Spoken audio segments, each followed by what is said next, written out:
Okay, so I'm Ken Kosik. You may be a little surprised to see me here because I'm filling some very big shoes here. Jan is our usual host, and he's always a delight as a host for this colloquium because I had a personal experience with him hosting, and he asks the best questions and he gives the best introductions.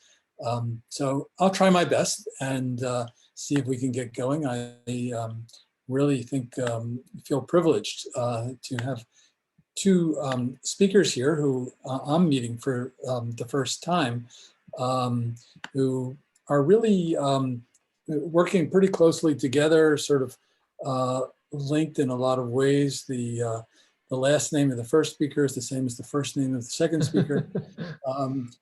We have Luciano D'Andrea and Andrea Declich. Yes. I'm sure I said that wrong. So by way of introduction, they both work at an institute with a fascinating name, Knowledge and Innovation. I really would love to spend some time there with you all.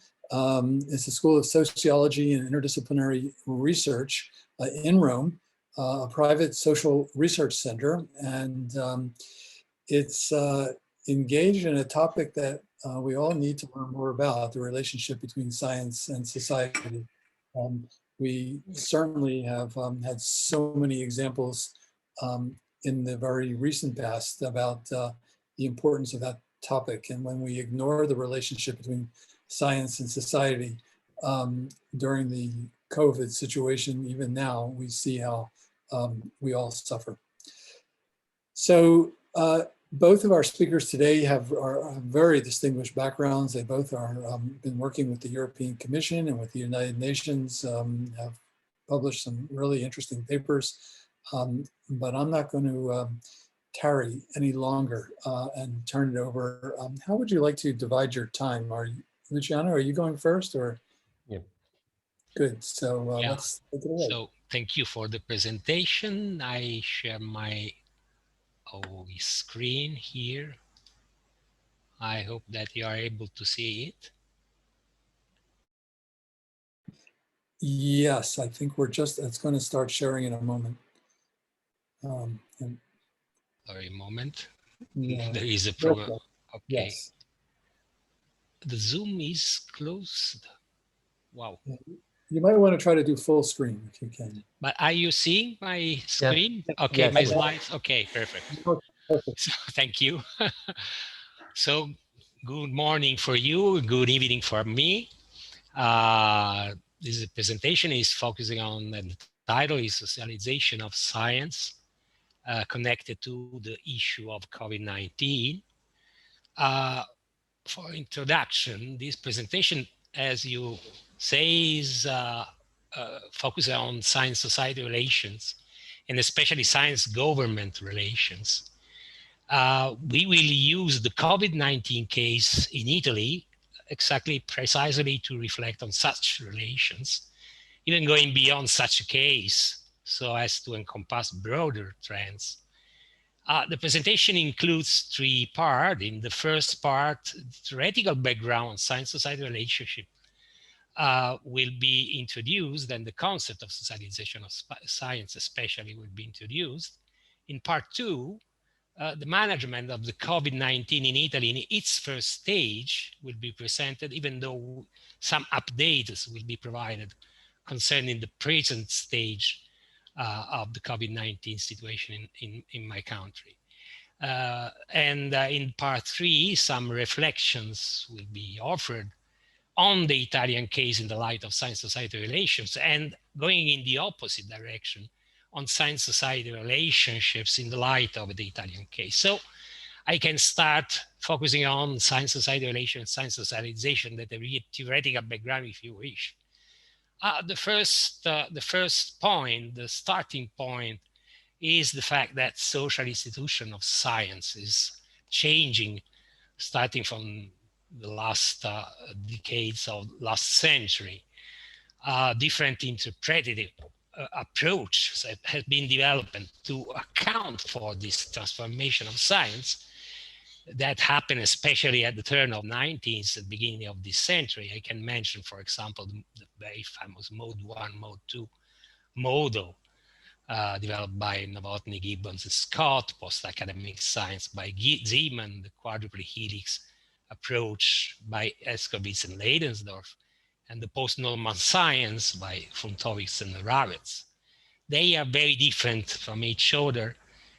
Some of them are more prescriptive and others are more analytical models. However, these approaches describe overall the shift from what I can refer to quite trivially the ivory tower model of science to a new model unnamed so far, the open model of science, I call it in this way, which is particularly important in understanding also the behavior of scientists and research organizations in these last decades. Very briefly, the ivory tower models define science as a social institution with some specific features that is autonomous, largely autonomous from society. So, and though with the external boundaries and showing a highly regulated communication system with society at large, largely separated for facts, from worries, from practicalities of society, a science that is mainly self-directed by the same scientists, the scientists themselves, internally organized in disciplinary fields. We know very well our universities. So, and though with strong internal boundaries, regulating the interaction between different stock of knowledge and among different disciplinary communities, and overall disengaged in terms of social, the economic use, the impact, the risk of scientific products. That is the science that we know very well. The ivory tower model has a long history, perhaps probably is based on the idea of defending, of preventing the action of external powers on science, like states, like kingdoms, like religious powers. So isolation was the model that was chosen exactly to provide science of the freedom science needed. Now we are moving to another model, the open model, which defines science exactly in the opposite way, that is fully embedded in society. So the boundaries, the external boundaries of science and the institution of science are weakening, and there is an increase, intense interaction between society, research organization, research system with society at large. A science that is depicted as sensitive towards fact, towards worries and practicalities of society, now is more and more politically and economically steered to different kind of mechanisms. The most important one is the highly competitive access to public research funds, internally organizing multidisciplinary study areas, even though we observe also trends toward hyper-specialization at the same time, and directly engaged with and responsible for the social and economic use, the impacts and the risk of scientific products. So even researchers, even scientists are now directly responsible for the risk, impacts, and use of the products. What is important to observe and to highlight is that the transformation of science as a social institution cannot be understood in isolation. Rather, it is part of a broader shift from modern society. I mean, the society that gradually emerged from the end of the 18th century up to the second half of the last century, to a new society that is still unnamed, or better, has been named in too many ways. Only for mention a few of these names: late modern society, liquid society, speed society, risk society, network society, postmodern society. And I can add also information society, knowledge society. That is, there are a wide range of names for referring to this emerging new society. This shift is affecting in similar ways all the social institutions on which modernity was built up. I can refer to political institutions, to religious institutions, to state institutions, public administration, legal institutions. This has occurred especially in Western countries, but to a different extent. We can also observe many of these kinds of shifts occurring also on a global scale.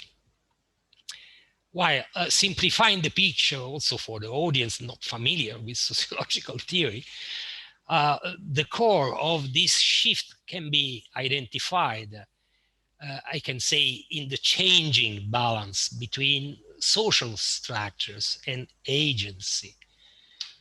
Very briefly and very roughly, I'm sorry for that, we can use the expression social structure to refer to the enduring components of society. They be tangible like artifacts, technologies, infrastructure, whatever, and intangible like norms, behavioral patterns, social roles, established values, cultures, dominant expectations, and symbols, dominant symbols, etc.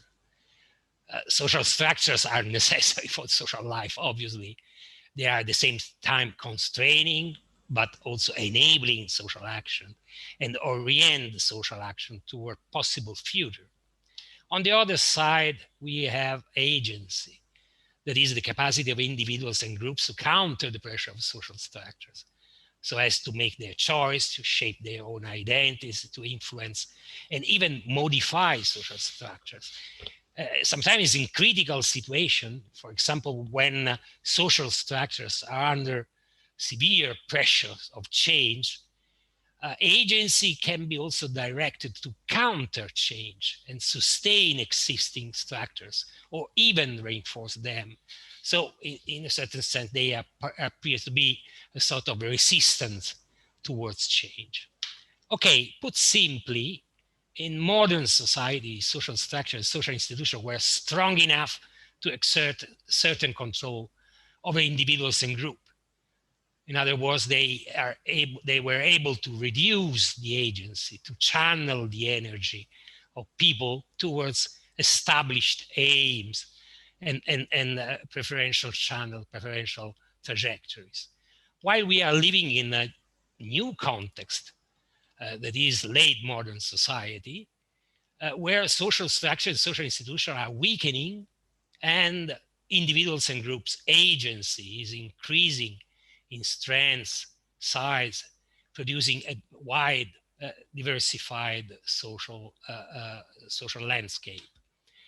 Thus, while modern society, the capacity of influencing, resisting, modifying, and even subverting social structures, we can refer to this capacity as social actorhood, became social actors, became capable to influence a social structure. Well, while in modern society, this capacity was concentrated in a few social actors, in the past, the kings, or later in the 19th century, for example, the big collective actors like trade unions or political parties or movements. Well, now in late modern society, this capacity is fragmented, is disjoint, is largely diffused among individuals and groups, so as we can speak of an emerging structural power in the hand of these individuals and groups. Different factors can be put at the basis of this shift. I can mention globalization, which has led to the collapse of many social and space-time boundaries, allowing all of us to experience continuous process of entanglement, disentanglement from different social environments. Then we can put as a factor also the mass education, which has allowed an increasing number of people to understand and manage complex situations. I would like also add mass consumption, which allowed people to access goods and services that were only available to a few. Then the escalating diffusion of powerful technologies at affordable cost, which allows all of us to create products, actions, services, even artworks, which previously could only be made by large organizations. And finally, the broadening recognition of individual rights. Although in many contexts it's still difficult to protect the individual rights, it is a fact that anyhow, the simple recognition of individual rights limits the power of social structures in many ways. And we have different impacts of the social institution of modernity related to this emerging new society based on a large diffusion of capacity to produce a new social life, if you wish. Some impacts can be identified now, but I will come back at the end of this presentation a little bit better using the example of the COVID-19 in Italy.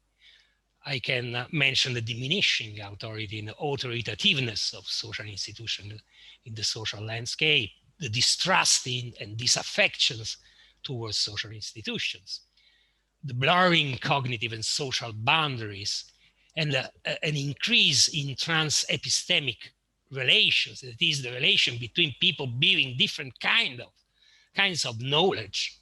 For example, lay people and politicians, lay people and scientists. That is, everyone now is legitimate to say everything about everything. Even the simple individual can interact with the Pope, providing, expressing his or her criticism.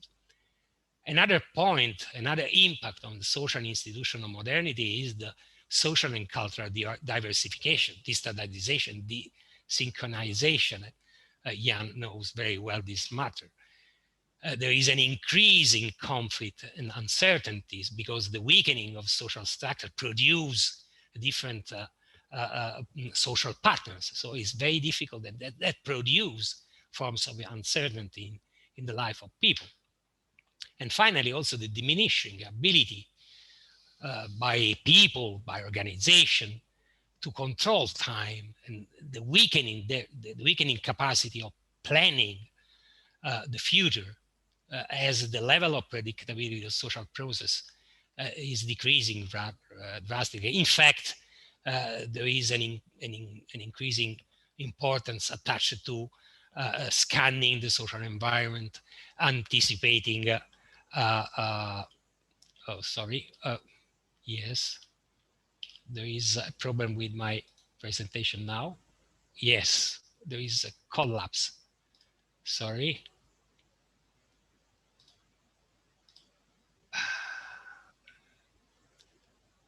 Where? Sorry, there is also a collapse in the slides. Where are they?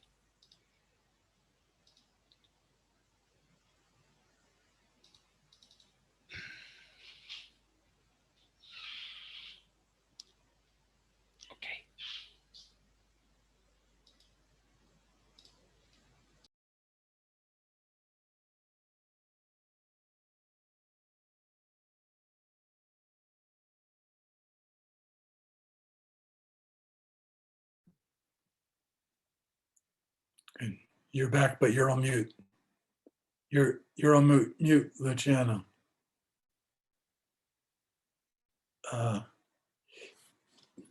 Luciano, you have to unmute.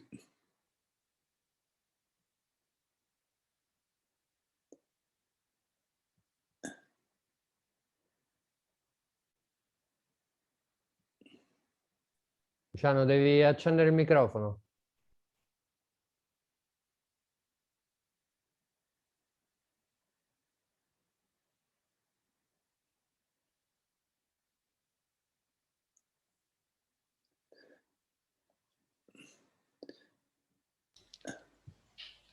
The problem is that I have a problem with the computer now.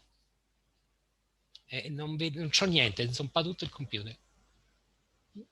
We can see the slide now. If you want to proceed, just yeah, but I have some problem to maybe you can come here. Yeah, perhaps I can move a little bit. Sorry.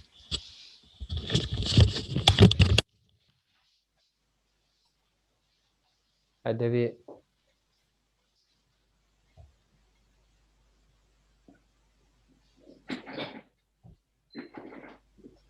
Sì, sì.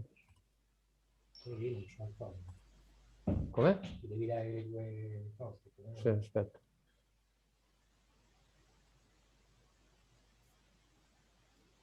Tu stai qui, eh? Sì, ce la faccio.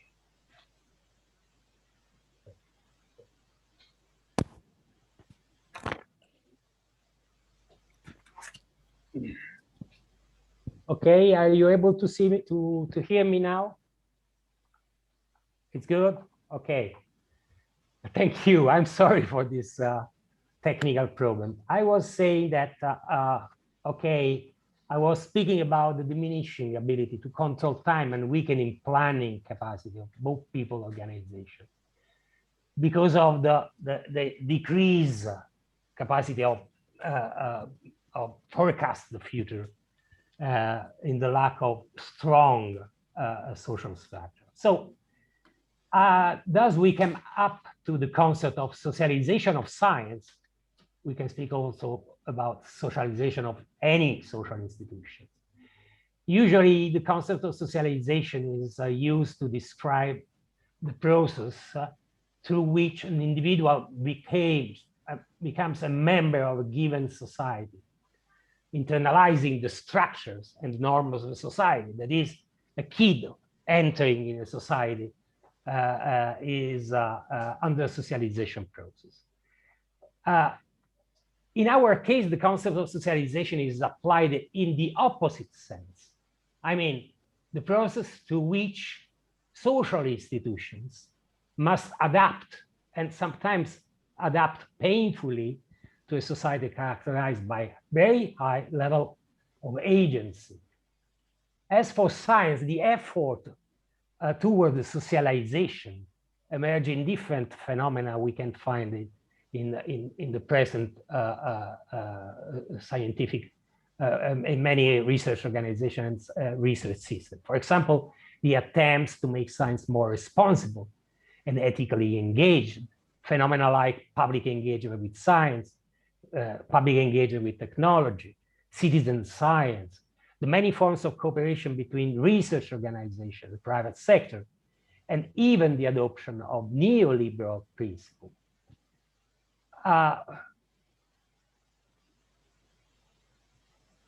Many tensions, conflict, and resistance and paradox can be observed.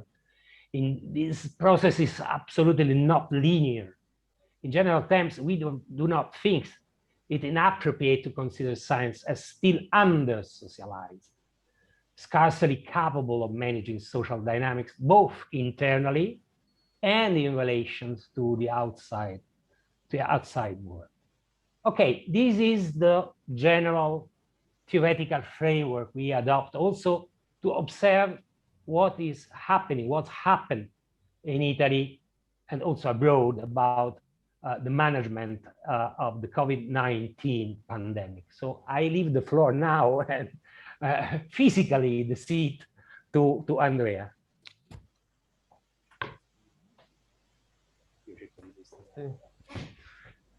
So, thank you. And sorry, as you see, the masks are still something that is important for us. Let me. So, as Luciano told before, we have tried to analyze the COVID-19 situation under this angle of science and society relations. And Well, the COVID-19 crisis appeared to us as a contrast liquid that made more visible social phenomena and processes, and probably also accelerated some of these processes.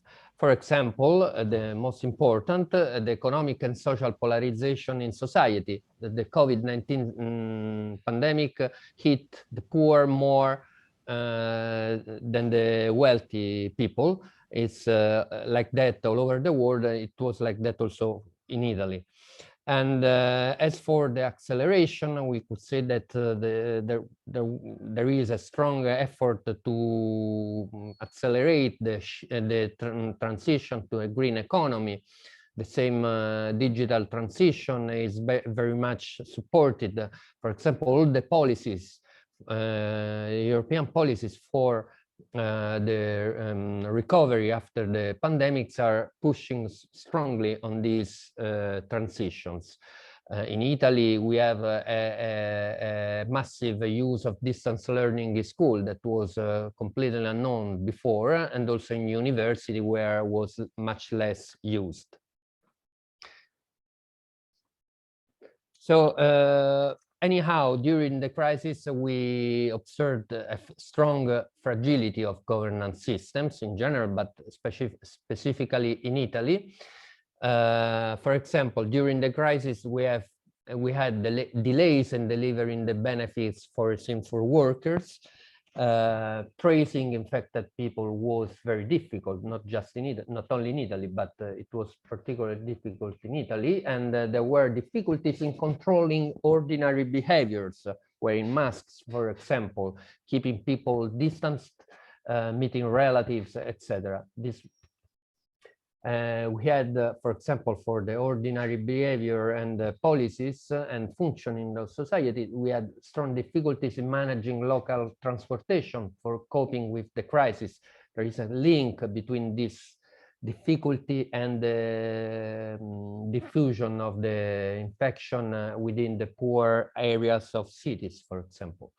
Benefits for small businesses have been fragmented, delayed, and so on. So analyzing science-society relation for us helps in interpreting all this situation, because of course production of scientific knowledge is crucial for approaching the pandemic, but there are a lot of difficulties in science and governance relationship that emerged strongly in Italy, but not also in the US, for example. So as for our research system, I don't want to go too much in depth, but in Italy, research institutions are undergoing a process of social marginalization. The most important indicator is the constant reduction of funds for research in Italy that diminished by 21% from 2007 to 2018. This happened also in other European countries. In other not. In other, there were policies, very active policies to counter this trend, but in Italy it was like that. So the Italian research system is facing brain drain, over-bureaucratization, understaffing, obsolescence of scientific equipment, problem in hiring people, and promotion practices. Of course, we can say that for the time being, we are maintaining high levels of scientific productivity, but we have these difficulties. So the other prong of the problem, Italian politics and political system is facing serious problems since at least the beginning of the 90s. We could trace the crisis even before, but it would be another webinar. Anyhow, the most important phenomena are the collapse of historical parties, failed constitutional reforms that were requested by almost everybody, but there was no success in promoting them. a long-lasting economic crisis and mismanagement of the growth of productivity and so on, and also contrast between politics and judiciary. So these are the main, the macro phenomena. And we have a low level of citizens' trust in the political system. And for example, we can say that, for example, the election participation rates have been decreasing since the beginning of the year 2000s up to now by at least 20%. We have an increase in populism and also far-right extremism. Also in the parliament, there are political forces in the far-rightist movement, from the far-right movement. And there is an anti-establishment sentiment and approach that also affected the research system. Okay, this populist movement supported, for example, position contrary to science, to vaccination, not specifically in the case of COVID vaccination, but the usual vaccination system. And we have also a lack of consolidated mechanisms allowing scientists to regularly contribute to policy making. We could include in this area also the establishment of procedures aimed at developing evidence-based policies, or also the creation of a hybrid institution at the intersection of university and government. Of course, in Italy, we have an important institution like that, is the, for example, National Institute for Health, but it's more focused on, let's say, business as usual situation, the surveillance of the major and known diseases, the vaccination system, but not very focused on new outbreak like the COVID-19. So we have a lack of institutional technical preparedness to the COVID emergency. It was an emergency, but the Italian constitution does not contemplate a state of emergency other than the state of war. So the management of the pandemic took place not through the usual decree law, that is the technical instrument for dealing with urgent matters, but through administrative tools. Anyhow, we have a new government now that has changed the praxis that was common at the beginning during the first wave of the pandemic, and began to use again the most appropriate mechanism of decree law that anyhow has to do not so much on the overall governance of the situation, the public administration, but is concerned mainly on lawmaking. That is an important part of a policy, but it's not all the story of a contrast of an emergency situation. Everything, the results was, and also the situation was a low technical preparedness for the management of this pandemic. And we have other systems for emergency situations that are more recurrent and usual, for example, earthquake. But for the pandemic, there were no plans. Where there were plans, for example, the regional level, they were not updated, and anyhow, they were not adopted. Just a few words about the new government. It's important because the new government is headed by Mario Draghi, the former president of the European Central Bank. The government was appointed by the President of the Republic and received the vote of confidence of the two chambers of the Italian Parliament at the beginning of February.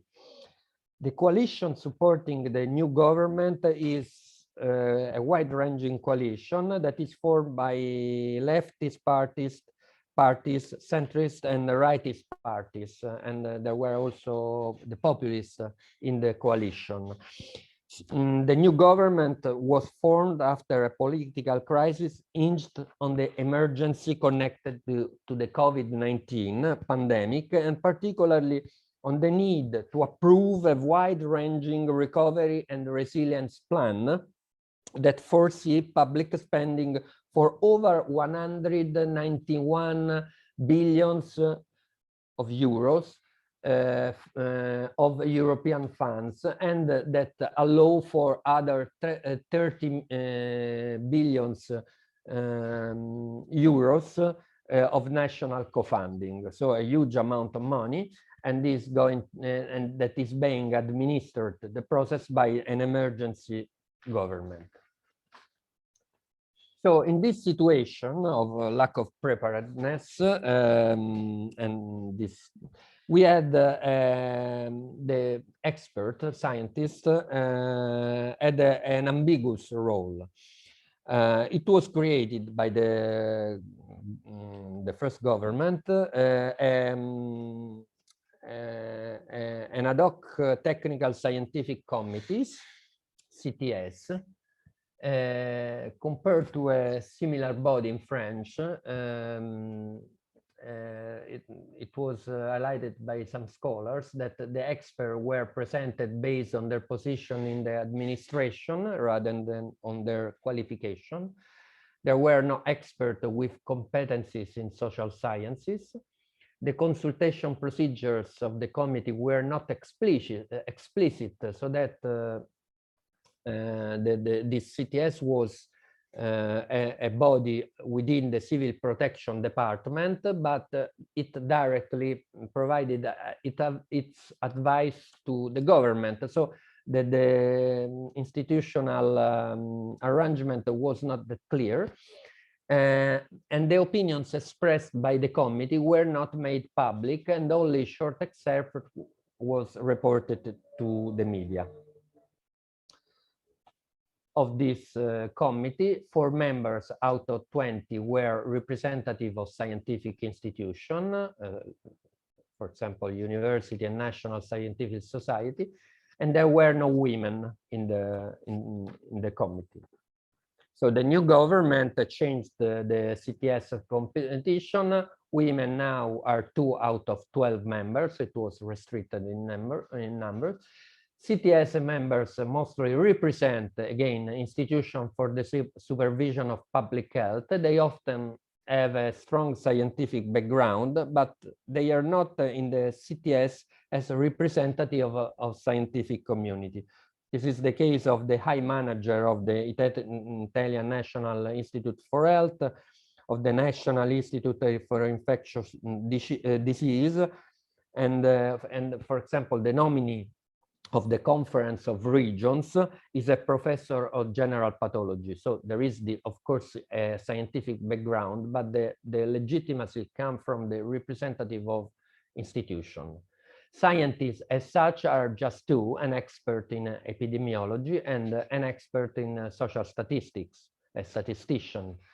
There are no sociologists, economists, or other social scientists. So in this situation, there was an excessive visibility of science in the public arena. And we could see a contrast between the unclear position of scientists, as I just described, and their overabundant presence as experts in the public debate and the media. This presence is not a sign of a deep change,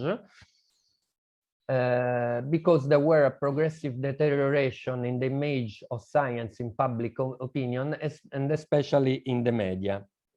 Notwithstanding the fact that negationist has almost disappeared. There are a group of negationists, but there are not such a strong force, at least in the last times.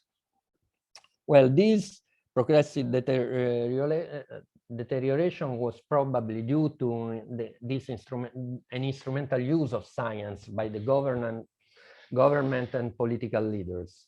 For example, science continues to be asked to provide certainties. This is its accepted role. An example of this is the temporary withdrawal of vaccine from the process of vaccination because of some problems in some types of vaccine, and for a week the process of vaccination had an halt. Well, this was because there were some side effects that were in any case very low, well below the side effect of other common medicine and drugs. So because the inability to provide certainties produced this stop to the process of vaccination, even in an emergency situation. Well, we have the government used expert depending on the needs. For example, they used to hide behind the expert, or on the opposite, ignored the expert. Different decisions have been defended because of the suggestion of a CTS, and other decisions were taken notwithstanding the suggestion of this CTS, this committee that I've described before. Furthermore, scientists have been engaged as advisors by different government levels, these government levels have different political orientations at the regional, national, or local level. And so political conflicts have been instrumentally turned into conflicts between scientific truth. Well, as the contagion decreased of the first wave in the May 22, well, the lockdown atmosphere of fear and the extraordinary measure blurred, and it came the time for reopening the country, and scientists' advice was not searched for anymore. Or at least not with those pressure that was usual before. Anyhow, we had a second and third wave of the pandemics, and there is a strong pressure for reopening the country. And from the newspaper gossip, we know that the CTS members are gently, let's say, forced to accept measures they don't fully approve, for example. So it's this is the strange role of scientists in this situation. Maybe this is also due to the fact that scientific production accelerated and became somehow public. It is a risk for the internal procedure of validation of scientific knowledge. Probably media practitioners played a role in that because they used, especially at the beginning of the crisis, individual articles still in their provisional form and in the process of approval and of validation, scientific validation before the publication, before being published. In this situation, poll respondents declare confused because of the diversity of opinion expressed by scientists. For example, in the midst of the first wave crisis, 48% of respondents declared confused because of the diversity of opinion expressed by scientists. And the same statistic have been recently measured again, and these 48% of people confused arrived at 62%. So there is this feeling of confusion that is a relevant phenomenon. So the idea that science serves economic and political powers continues to get acceptance. So we can do some observation on all these phenomena. Well, emerged a poor understanding of science by politicians and a request of certainties. The idea that politics and policies have to deal with uncertainties has been neglected, while the idea of science as certainties provider is strong, positivistic, and favor anti-scientific stances.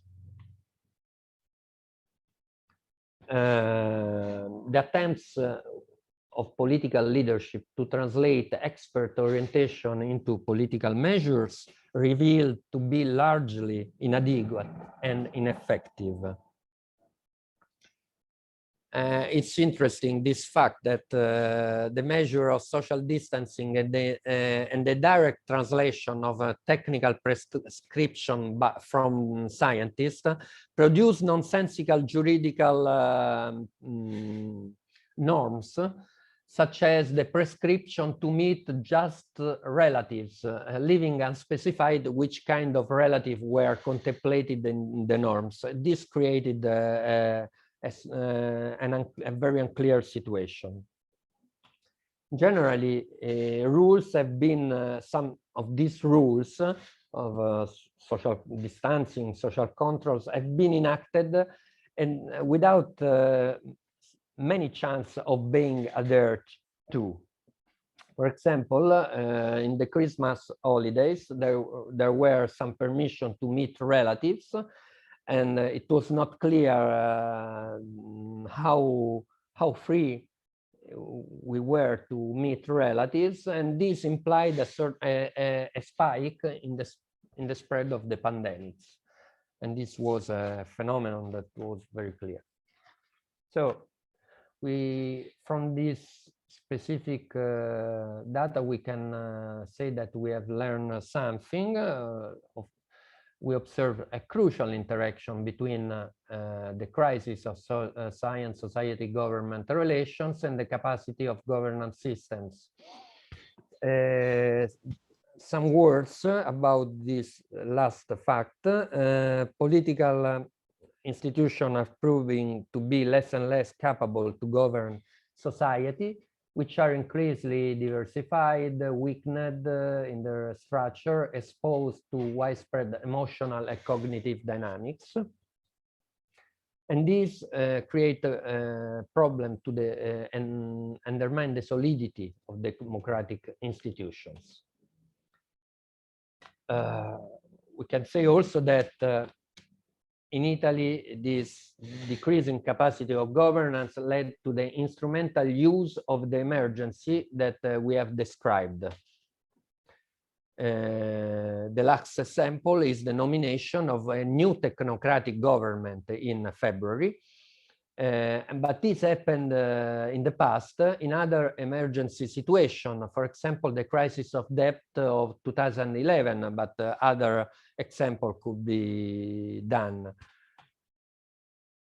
So the COVID outbreak generated a suspended time which allowed the government to introduce policy measures otherwise impossible to implement, even at the cost of reducing the space of democracy. It was done in order to bypass the government lack of mastering of long-term processes. Science has been used instrumentally by political leadership to influence the public perception of the crisis and when needed to protect the politicians, say, and their political action.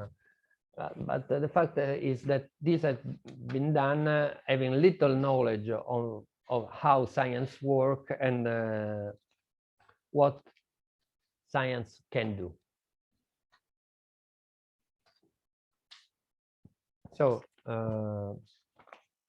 long-term problems have been contrasted and accelerated. Another example I could provide, now there is being discussed again a decree law aimed at simplifying administrative procedures while this problem is a chronic problem. The problem of slowness of public administration is an Italian chronic problem that cannot be solved just by a very punctuated intervention.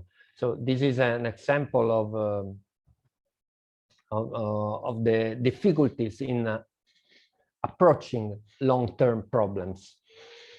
This tendency to use an emergency strategy to face long-term process appears very simplistic, since no one can precisely say how the normal times will be. There are no specific vision about the future,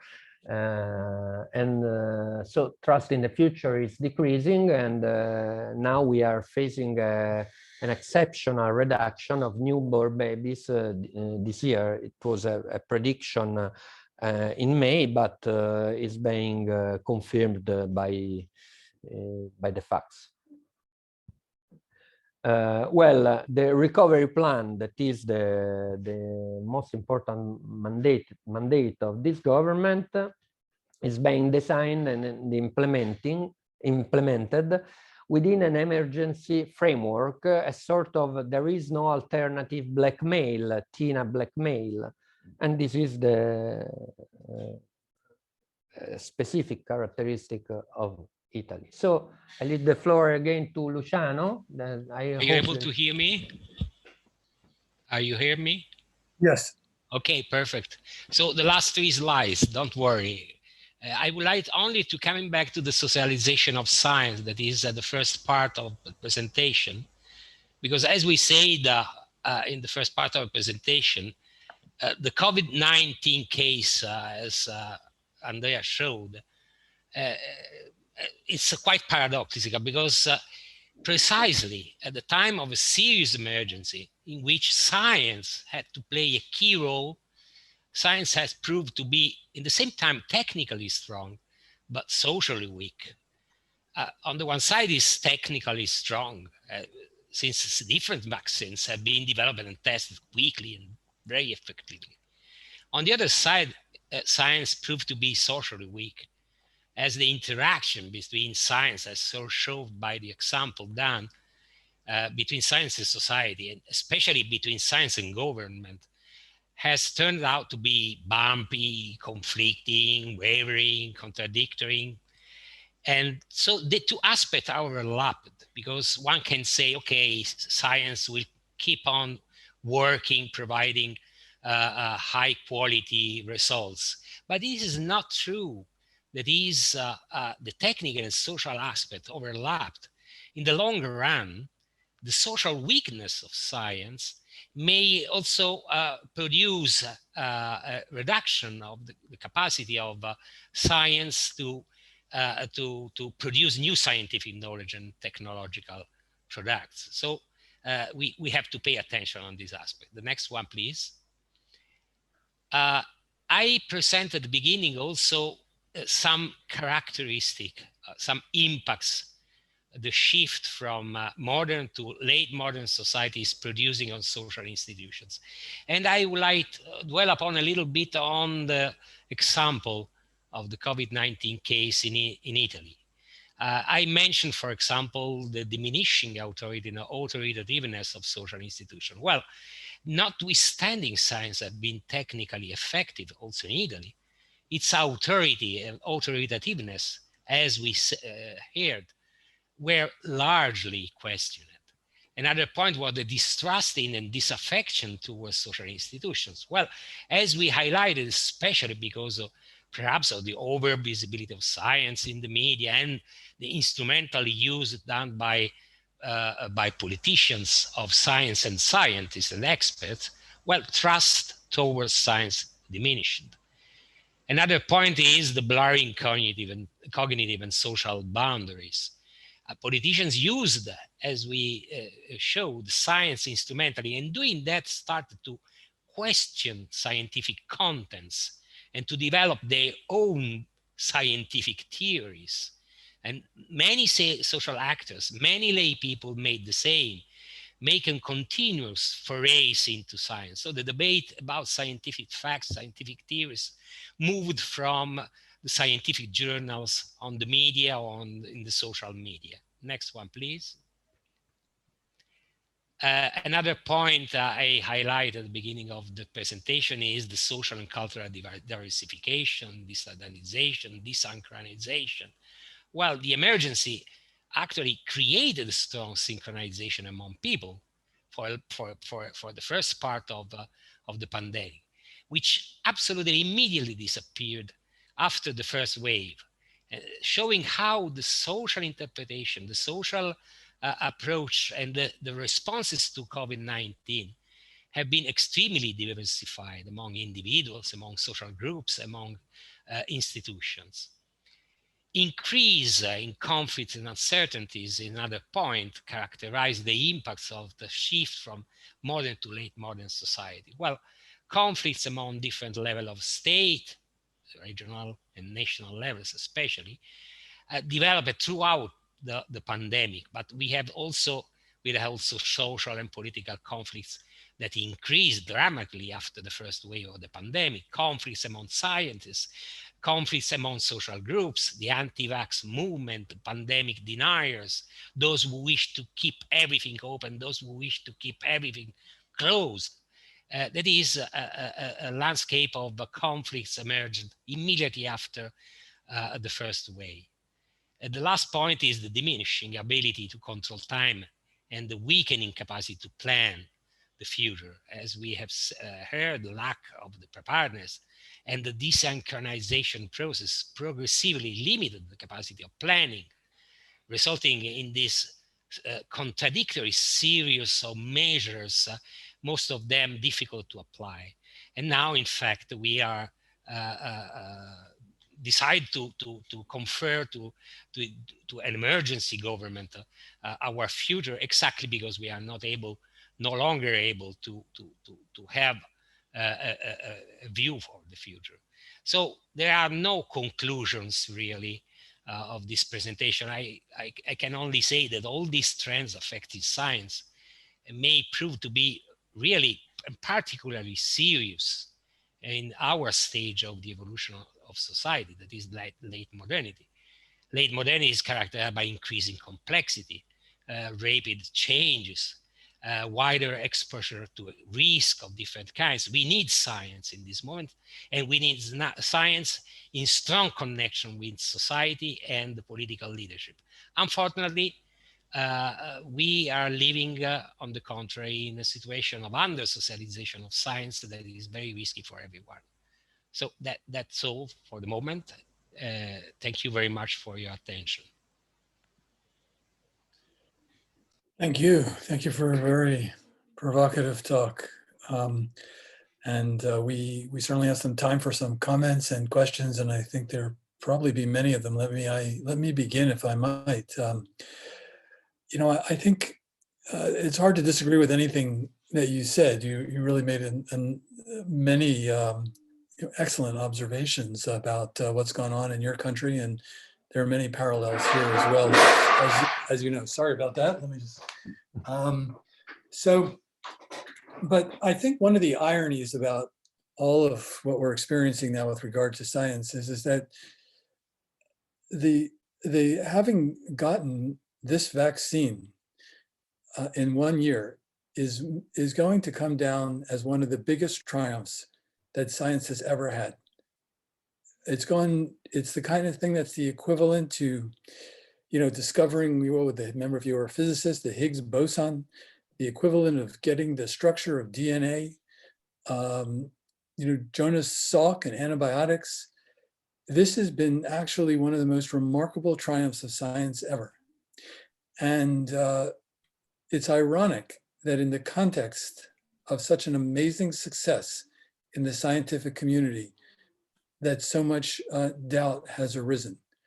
There really is just not, there are many people out there who may claim that their views about that may look at the negative side of the story and claim that the basis for their views is scientific. But all that really exposes is that really there is a lack of understanding of science in a broad sense, because while we talk about many streams of people that are coming in here and they think they're doing science, among scientists, there is great unanimity. There's great unanimity about what's going on in the environment. There's great unanimity about the value of the vaccine. The scientific community is actually pretty much in line with itself. And when we talk about other voices, they're really not coming from the scientific community per se. They're coming from very marginal elements that have proportionally outsized influence on the public opinion. So that's just a comment, maybe a little bit of a soapbox, but I just couldn't help thinking that. Maybe you have some thoughts. No, okay, I can reply in this is a long story that is starting from the 70s in the last century. There is an effort to increase I mean the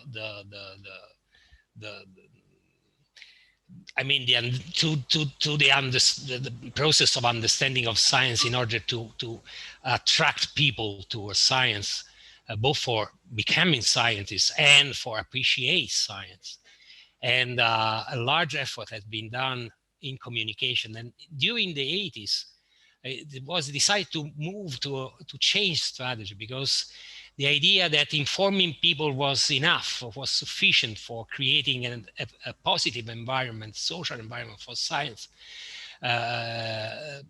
proved to be absolutely false. That is, it was needed to change the approach. In fact, the movement for increasing the public engagement of people, that is passing from the communication strategy to the strategy of engagement people, started up exactly in the 80s.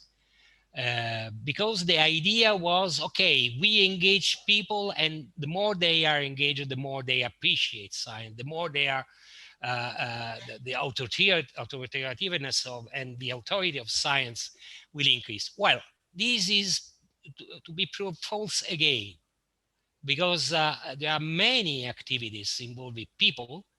There is an increasing movement, for example, on citizen science. But when you have to deal with a so fragmented society, it's very difficult to create a pole of attraction around science. So it's I can say a society that is very difficult to manage, because we have no longer the handle to open the door. I mean, the knob to open the door. I mean, there is the problem of managing a fragmented society, while before it was possible to focus on some specific groups to create an ordered society. Now it is impossible. So in the same place, you have anti-vax and citizen scientists. And I believe that is the social environment in which science is immersed in this moment. And the COVID-19 pandemic shows exactly this kind of problem. That is, probably we need a wide range of strategies to be applied, but there is no solution in our pockets in order to face with this this situation, this ironical situation that is science produce vaccine so speedy, so rapidly, so effective, and at the same time people claims and say, no, we don't believe in science. We would like to make what we wish to do. It's a new landscape we have to deal with, and social. This is the reason why we speak of socialization. That is, socialization of institution, learning how to manage a society like that. Yeah, well, let's open it up for questions in a moment, but let me just make one very quick response. I really like your term pole of attraction. There is no, we do have poles of attraction. One of them is Hollywood. Another one is sports arenas. there are poles of attraction where the public is all attracted to something that people enjoy, that people see as for their own, in a sense, welfare, because they want to enjoy a relaxation of a game, of a movie. You know, science is really more when you talk to scientists enjoy the scientists the same way that people enjoy sports and movies. I know well. It's not the way, it has a very different kind of contextual relationship to this idea of poles of attraction than other poles of attraction, like the Republican or the Democrat Party, or, you know, those kinds of poles of attraction, which are actually poles of repulsion. So, you know, I just thought I would throw that out as a counterweight. Oh, you're right. The problem is that Hollywood is absolutely part of an institution of modernity, if you wish. But when you move to observe political realms, for example, political institutions or religious institutions or state institutions, you see that the situation of science is not so different. There is lack of authoritativeness, there is fragmentation, the difficulties to, in fact, populism, if you wish, is one of the possible forms to manage diversity, because populism say the different things in the same time to different targets. To be populist, you have to simplify extremely your talk in your ideas. So I mean, I focus especially on this institution on which our modernity was built up, and I think that the situation of science is shared by other social institutions. Let's the open problem it is up. the same. Yeah, I think I saw a couple hands go up. I think Jan okay, you're right. would like to say something. And yes, I see also Marcus. Marcus, Friends, here a note. One, population has grown. There are many more people in the world. So this democratization of agency across society. Now we look at the case of science, we can look at the case of economics. There are many disputes, there are leading economists speaking, advising governments, but also marginal and dissenting economists. And there are many social groups and social forces that bring in their voices. And in all these cases, we need a rebalancing. We need a renewal of institutions, a renewal of democracy. And we can view these processes like the COVID crisis or like the 2008 financial crisis as a call for rebalancing, as another stimulus, which countries experience at different temporalities. India is now in a different phase. Nepal is in a different phase. Japan enters a different phase, etc. And while agents react fast, institutions are slow. So there is a clash of temporalities, as it were. But perhaps we can see that the dilemmas faced by science in relation to public and state, we can compare it to the dilemmas of and in economics. This is just a remark. Maybe you combine with a question from Marcus.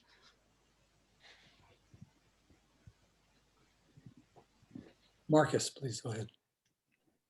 Thanks so much. That was a very rich and fascinating presentation. I see here a great challenge to certain theories of expertocracy. But my question is mostly about, you used the term socialization of science, and then you also used the notion socially weak science. Is there a certain slippage here going on? So my question is it a propensity of science that you talk about, or is it perhaps more related to the interfaces?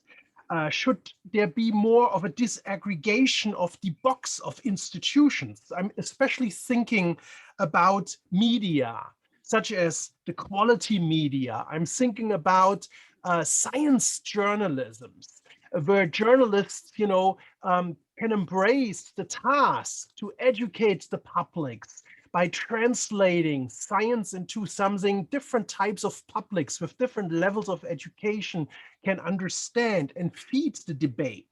But also education, political culture, the ability of a public to deliberate, to debate facts, values, goals, and policies. So is it a propensity or is it about the interfaces? How would you position your argument in that landscape of institutions and interfaces? Well, I personally, I think that the problem is not only the interface with the society at large, but it's exactly a problem of how a social institution have been conceived historically. As Jan said, science as the other institution of modernity were thought and conceived for small groups, homogeneous groups. Many of people didn't access, for example, the legal system was absolutely for up to the beginning of last century, used by very small groups of people. So you have few judges, you have few structures, and very homogeneous in culture, in decision, expectation, etc. When you have a huge amount of people, all of them have the rights to use the services that in the past were, I mean, practically or legally accessible only to specific groups of people. When you have people that are extremely diversified with any kind of ideas they have, and they are able also to produce some social bubbles that is creating networks all over the world. For example, the theory of the flat earth, for example, is or whatever.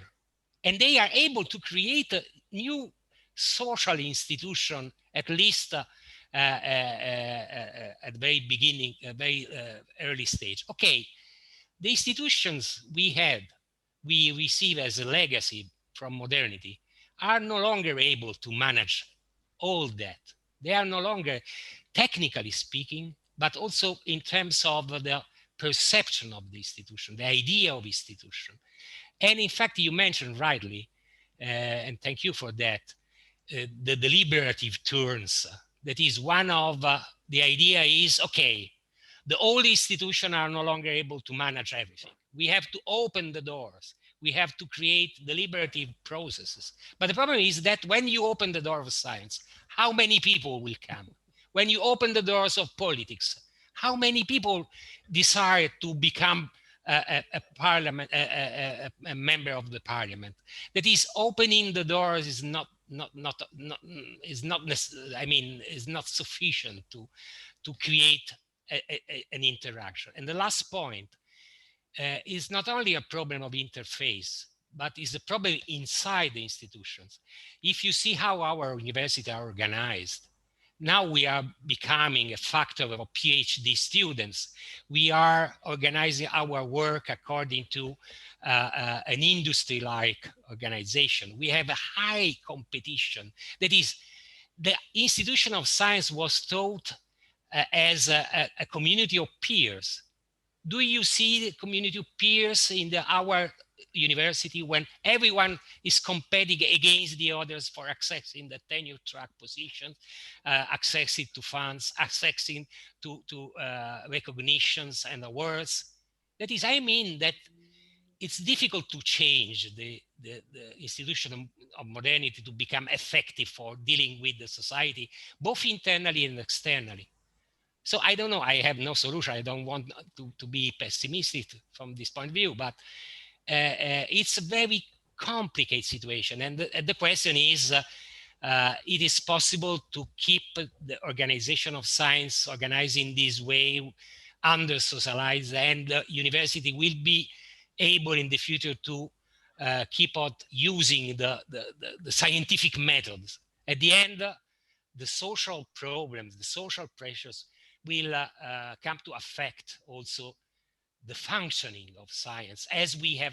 There are many signs of that. For example, redundant papers, individual strategies, the lack of replicability of data, the system of very questionable system of assessing the quality of science. That is, there are signs of something is changing inside the university because of the lack of socialization, because of the lack of capacity to interact, for example, with the political realm, the leaders, or the economic businessmen, and so forth. So I believe that the problem is not so simple to face. But okay, we are here to discuss possible solution also. Question from Kim. Thank you. Thank you, gentlemen. Excellent presentation. I want to sort of touch on what Luciano was talking about, Marcos as well. I'm kind of in the same ballpark, I think. I really appreciate your starting your talk about the breakdown of control in society. And I think there's been a real change in that. I know in the United States, especially, I would say it's sort of a byproduct of the Vietnam War and since and things like that, where you're seeing many more people who want to participate in these discussions. And I think the traditional, the people who traditionally control society, whether it's in the media or the government and stuff, don't want people to be included. So they're screaming both from the left and the right. Hey, I want to be heard, that kind of thing. And I think the problem is there's no way to evaluate this, you know. So we end up hearing people screaming, no evaluation. So it basically goes to the media, to where in our country you hear from Fox News on the right or CNN on the center, whatever, and they're making the discussions. And they're not doing it to try to come to some social understanding. They're trying to get their own viewpoints advanced in the society. So the idea of media being a neutral institution, just merely reporting the news, which at perhaps best it does, but they have their own interests, and their interests are not in providing this discussion, this measured response. So you have no way to evaluate the claims from either the left or the right. I think that's causing a lot of this confusion. So that's my only comment. I thought that would fit in with what you're saying. So thank you again. No, thank you for the question and for the comment. I can say that one aspect we have to consider, I didn't touch it during presentation, is that usually we think that individuals are the same historically. That is, we are the same because I don't know, a person living during the Roman Empire or during the medieval period, because we feel the same things, we have the same feelings, we love, we scare and everything. But this is not exactly true. If you think how individuals are changed, someone say that we are living in the post-Freudian society. That is, many things didn't happen because a self-direction of people. I cannot do that. I cannot say something to scientists because he knows. I'm a very ordinary person. And the same can be said for the relationship between people and other institutions. Self-direction produce also a Freudian word with many problems because all the external pressure had been managed inside your internal life. Now you are able more or less, this is obviously a trend, more or less you are free to do everything you want. You can put together I'm Catholic, gay, and right-wing, and so forth. So I'm able to say whatever I want and to aggregate other people according to any kind of expectation, necessity, needs, and whatever. So how to manage, also from the media point of view, also from the interaction point of view, institution and people, how to manage a society like that? Because you no longer have, I mean, the main streets, main pathways, attracting people quite, we can say, naturally, obviously culturally, towards specific behavioral patterns. And I believe that this is the idea we have. Now we are discovering it more because there is the social networks. But that was probably started up already in the 70s or in the 60s even. This diversification, this shift towards a post-Freudian society producing these impacts in the life of institutions.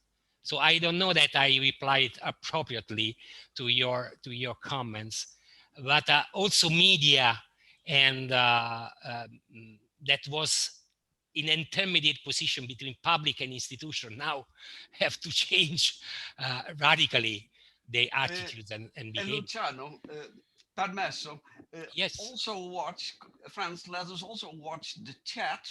For instance, William Bradley raises a very interesting question, a combination of elements. So consider the chat also.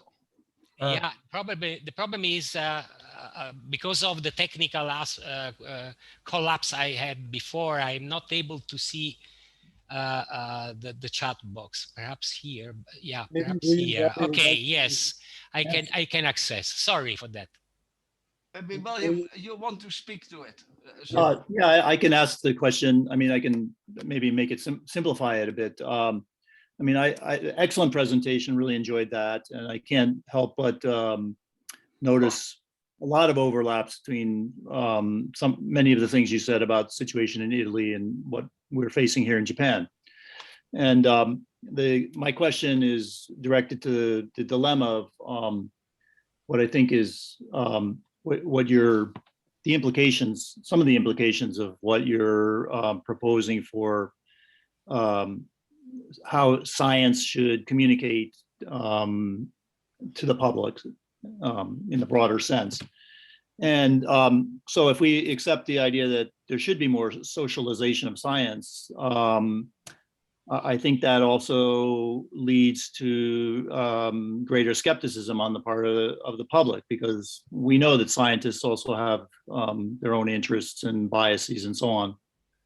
So I don't know if there's any way to resolve that, and probably it's a very long answer, but I think it is a dilemma. More socialization of science also potentially leads to authoritarian solutions because people get fed up with the cacophony of voices. Yeah, you're right.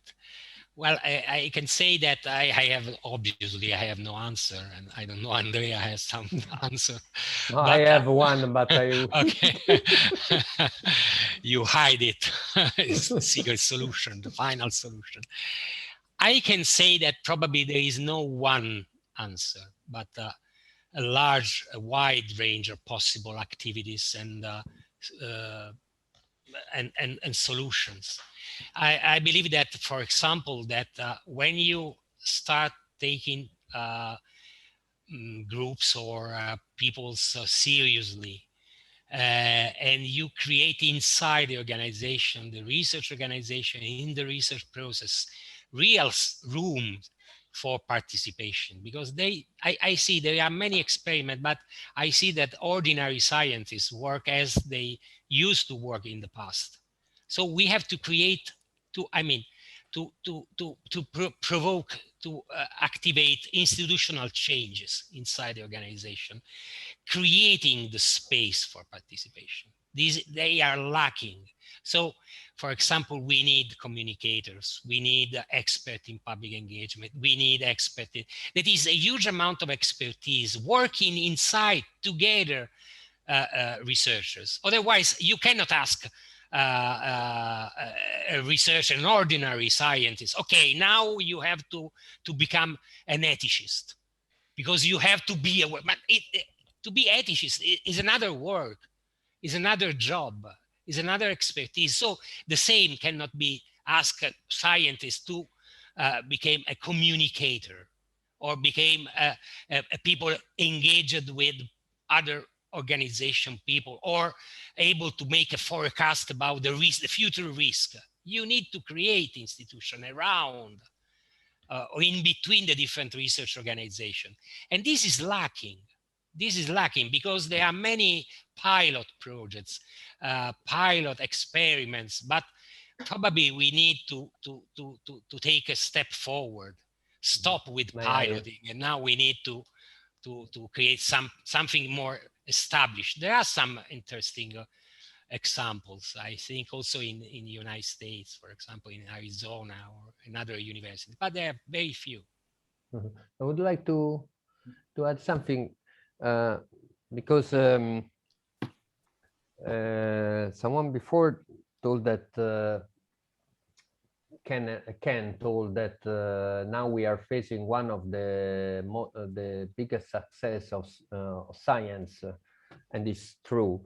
But the fact that we created, the biologists created a vaccine, such a powerful vaccine in so little time, must not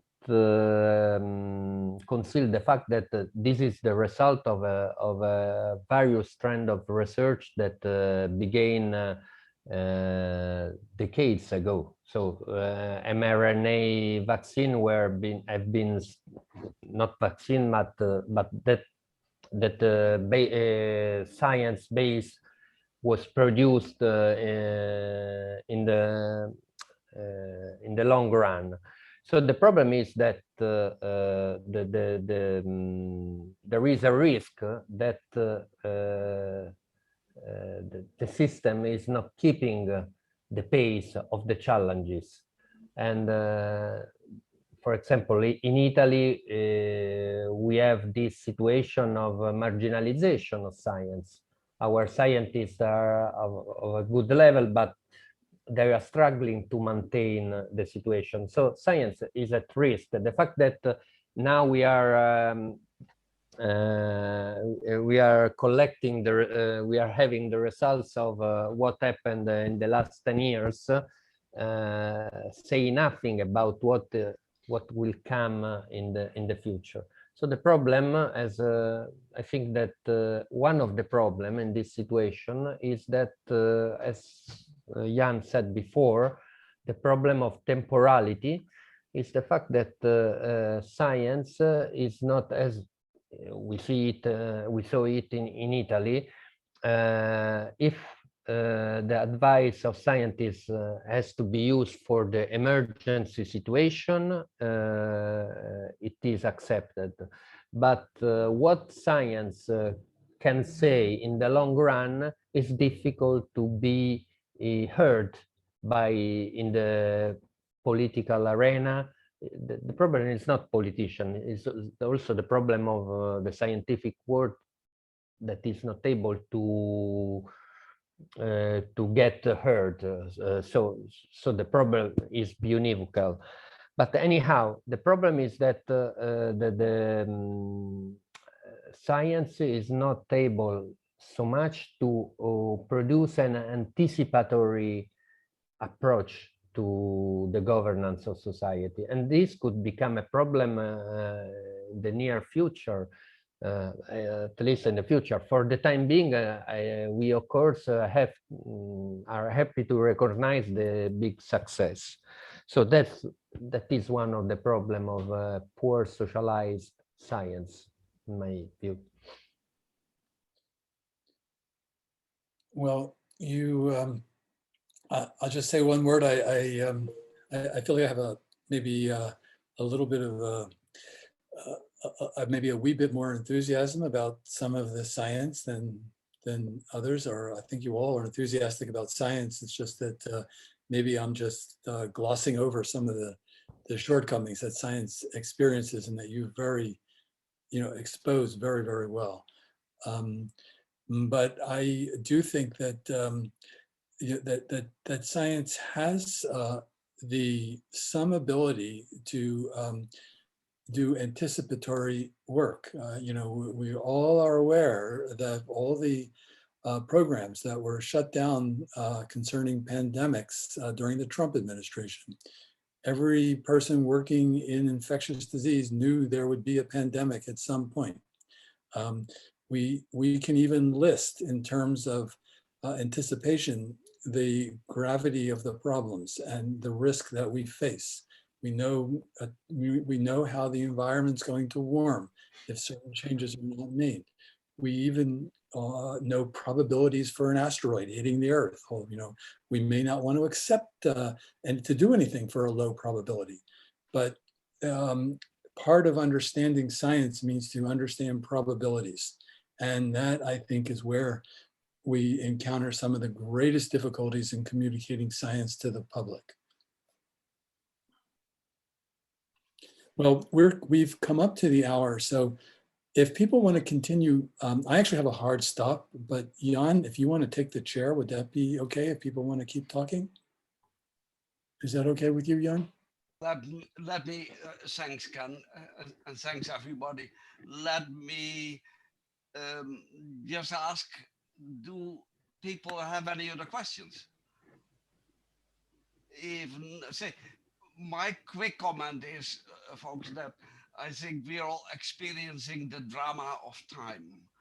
And we in fast-moving processes and use probabilities and risk analysis. And the key point is, if we want the outcome, we must accept the process.